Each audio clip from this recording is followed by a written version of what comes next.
Hello guys, we are back. This is round 6 of a Super Chess Classic tournament here in Romania after rest day. This game is very interesting. We have Jorden van Foreest is facing Anish Giri, who has the black pieces. So this is the positive thing of this video, but the negative thing is that Alireza Firouzja unfortunately withdrawn from the tournament because the ankle injury was too much for him. He, like yesterday, Anish Giri said, he truly is a hero of chess. He played two more games in special hotel room in bed, but unfortunately he needed to withdraw. I think the ankle is swollen and you can't play 3 to 6 hours in that kind of position. So I hope he gets better and I hope we see him quickly back at the chessboard. But let we get to our actual game, which I'm going to cover. Now this is Jorden van Foreest and Anish Giri. We have Jorden opened with c4. Just a moment. We have knight to f6 and knight to c3. e5, taking the center. So we have the English opening is on the board. We have knight to f3 and knight to c6. This is the 4 knights variation of the English. And here in this position, many moves can be played. The most played move is g3. We can explore what could happen. After knight to d4, we would see something like bishop to g2, and we have captures and captures.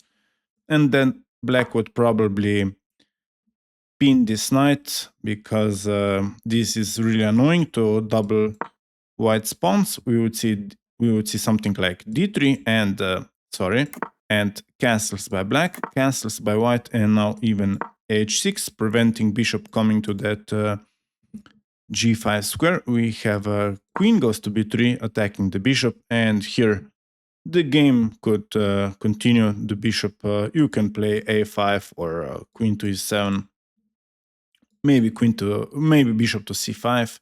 Everything can be played, but in this position here, I think Van Foreest really wanted to surprise Anish because this move is not so common. We have h3, and now if your opponent doesn't control the center, you need to control it yourself. So d5, we have c takes on d5, and now knight captures on d5, and e4 challenging the knight from d to b4.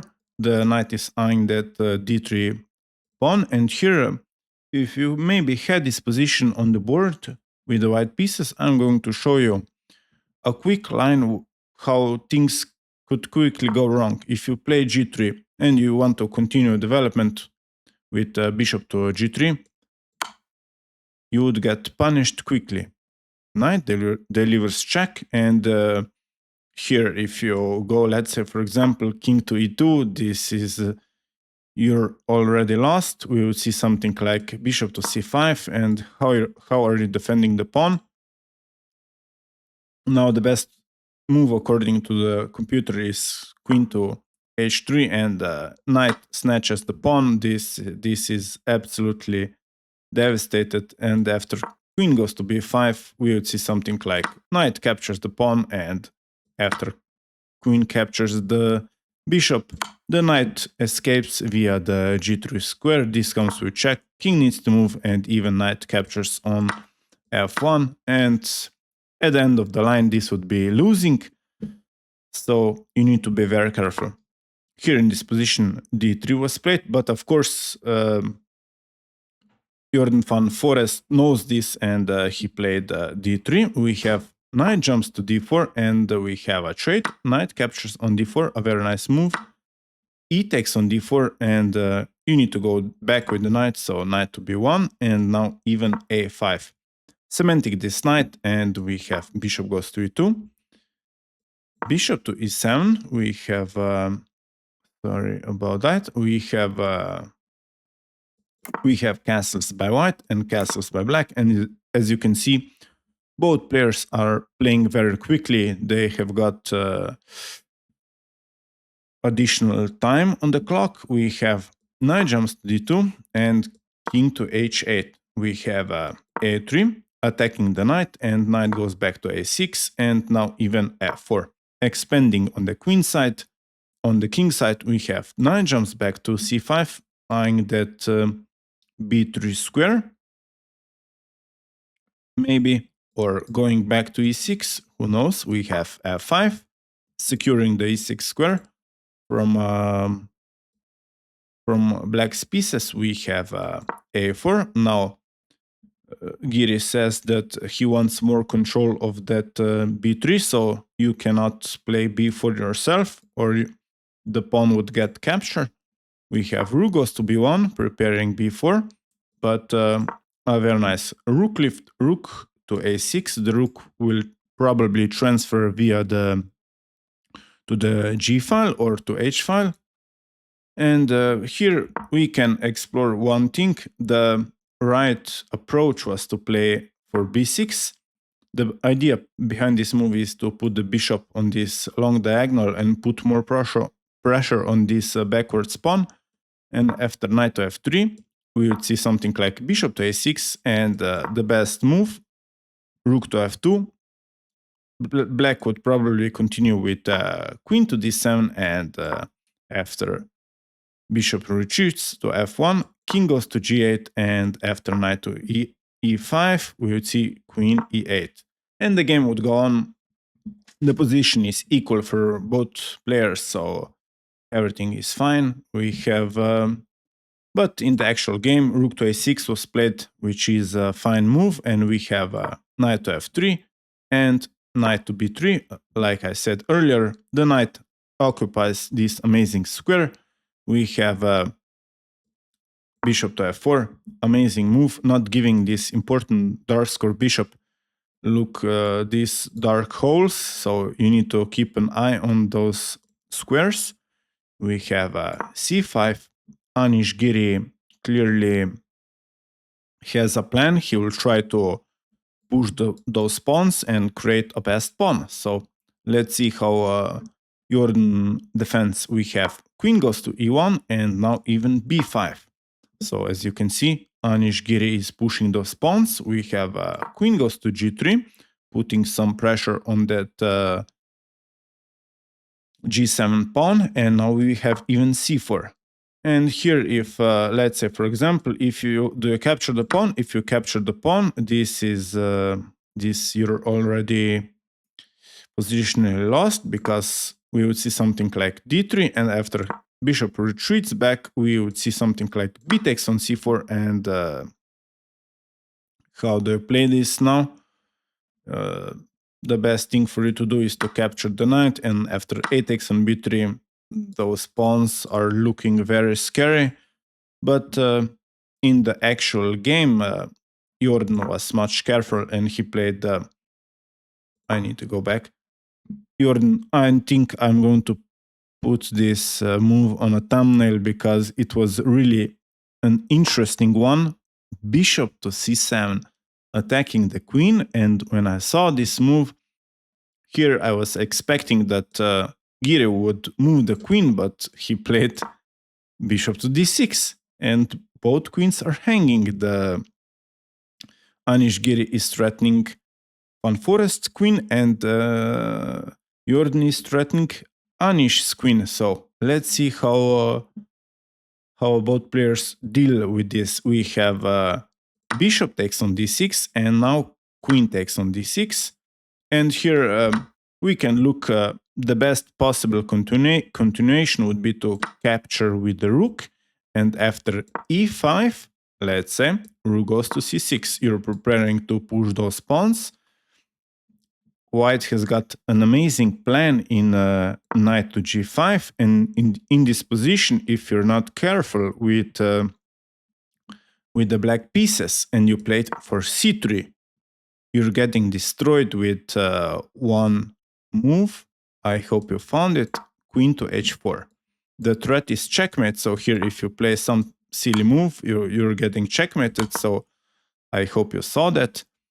And now what can you play? If you play rook to h6 to attack the queen, you're losing the game, because this is with check, and if you capture the rook, queen captures, you need to block, and this is checkmate.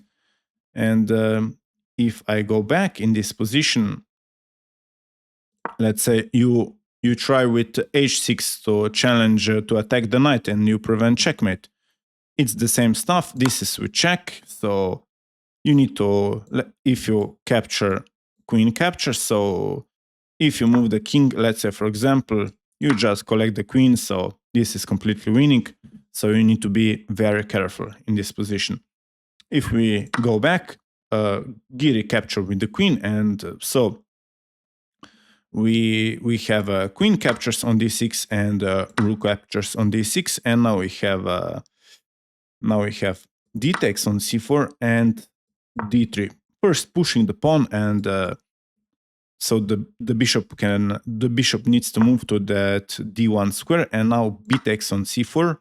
As you can see, Giri has got very nice pawns. We have bishop captures the knight, and c takes on b3, and now rook from b to c1, going on that open file with the rook, and now we have d2 and rook from c to d1, blocking the pawn. The pawn is nicely attacked twice and will fall. You cannot defend the pawn. We have f6, and rook captures the pawn, rook captures, and knight captures on d2, and we have bishop to b7 eyeing that pawn, and now we have rook goes to c1. The rook will infiltrate on that 7th rank. We have rook goes to d8, saying I'm eyeing your knight. We have rook goes to c7. If you capture, I will capture, and this is exactly what happens in the actual game. We have here, if you're greedy and you go after the pawn, you're getting checkmated, so I hope you wouldn't fall for that. In this position, you need to give up an important tempi with king to g8, otherwise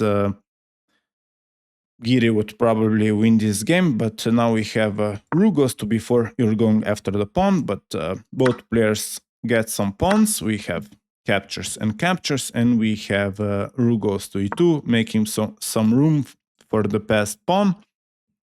You need to put the rook behind the passed pawn. So you need to stop it. We have b2 pushing the pawn. The pawn is nicely defended, and now here the things can quickly go wrong if you push the pawn. I'm going to give this move. This is for beginner players because this is with check, and if the king moves, you bring the queen, and now you're winning. So in this position, you need to be very careful. You need to play king to h2 like Jorden did. We have king goes to f8, and we have rook goes to b7, cutting the black king, so the black king cannot enter the game. We have king goes to g8 and king goes to g3. We have rook captures the pawn and rook captures on b2. We have rook delivers check, king goes to f4, and we have rook captures on a3. Rook b8, this is with check, king goes to f7, and we have rook b7. You cannot escape because the pawn is nicely covering that g6 square.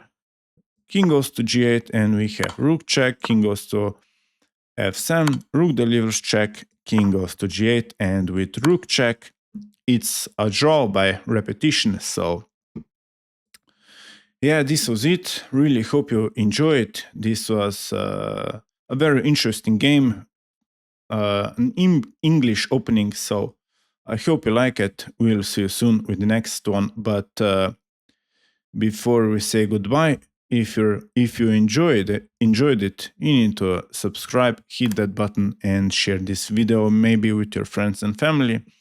We'll see you soon with next one, and goodbye. See you soon.